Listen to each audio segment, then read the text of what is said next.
Good afternoon. First, I hope you'll join me in wishing Governor-elect Maura Healey and Lieutenant Governor-elect Kim Driscoll all the success in the world. It's been a pleasure to work with them these past few months.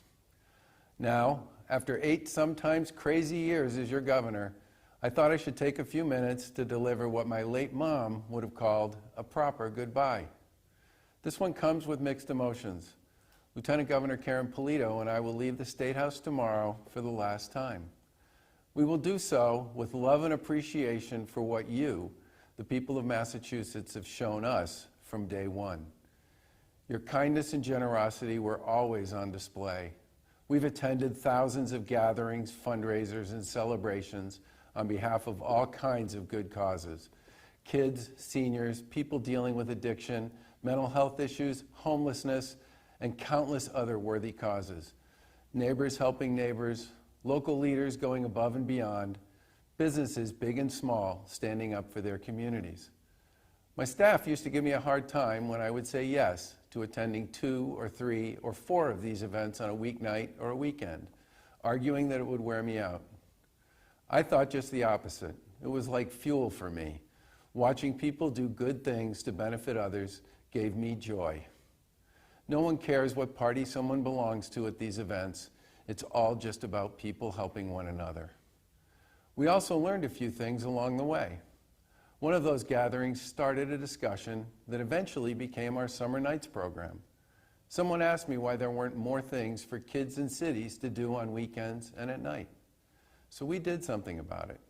We started small with a few programs in 2015, but by this past summer, we had almost 100 programs with more than 70 local nonprofit partners operating in 35 cities across the Commonwealth.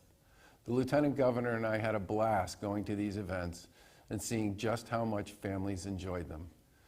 And with your help and in collaboration with our legislative colleagues, we went on to accomplish so much more. We took a $1 billion budget deficit, turned it into a $5 billion surplus, and gave $3 billion back to taxpayers and put $7 billion into the state's rainy day fund. We brought broadband access to Western Mass so kids could research homework, parents could work from home, and businesses could grow and succeed there. We delivered major infrastructure projects long promised but never done. We passed the first major housing reform bill in decades so we can finally do something about the cost of owning a home. And we did it all without partisan bickering.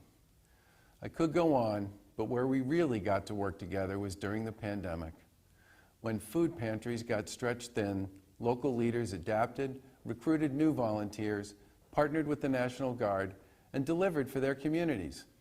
Across the state, you manned texting sites and vaccine clinics and helped us find medical gear, made major adjustments to the way you worked and the way you played, checked in on your neighbors, and supported first responders, healthcare, and other frontline workers.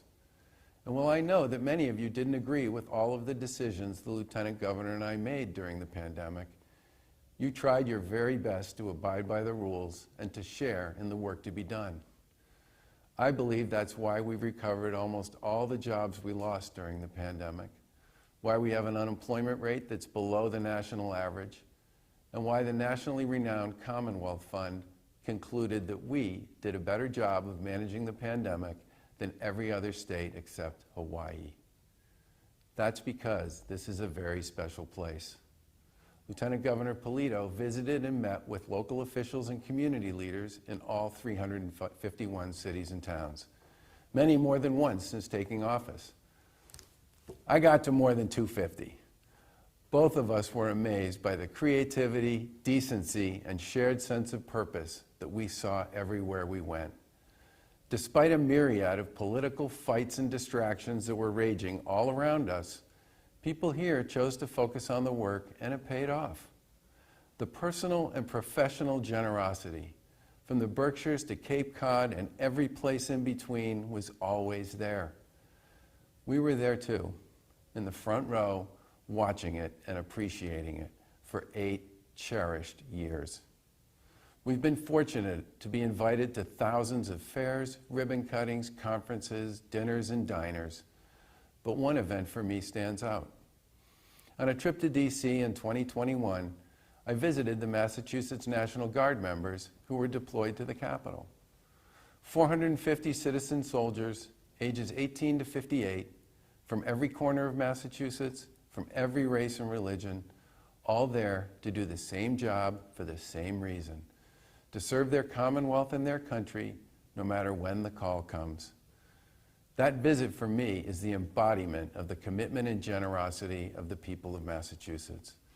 It is our fervent hope that your generosity never wavers. It is truly what makes you special, and it's the foundation on which we can continue to build great communities and a great Commonwealth. We are deeply grateful for the gifts you've given us over these past 8 years, and I want you to know that you will be sorely missed by the two of us and by our teams. God bless you.